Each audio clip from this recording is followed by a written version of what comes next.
Au regard de la situation sécuritaire qui prévaut actuellement dans la ville de Goma, marquée par la présence de l'armée rwandaise, nous tenons d'abord à rassurer la population que dans la suite de la réunion de sécurité que nous avons tenue hier autour du président de la République, qui nous avait donné des instructions pour que nous puissions travailler comme le gouvernement pour éviter le carnage et les pertes en vies humaines au regard des intentions manifestes du Rwanda. Et au moment où nous vous parlons, il y a des bombes qui tombent sur des hôpitaux, il y a des populations qui sont terrorisées parce que la volonté, c'était justement de s'aimer la terreur. Déjà que hier, des bombes tombaient sur le camp des déplacés.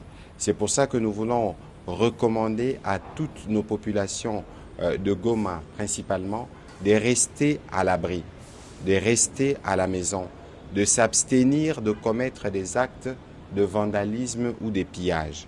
Et l'autre troisième point qui est parmi les points les plus importants, c'est de barrer la route à la propagande manipulatrice du Rwanda, ce que nous appelons le poison rwandais. Parce que ce qui distille sur des réseaux sociaux, c'est des images qui sont fausses, c'est des images qui sont manipulées. Donc nous appelons tous les Congolais, partout où ils se trouvent, à se mobiliser en solidarité et en soutien à nos populations du Nord Kivu.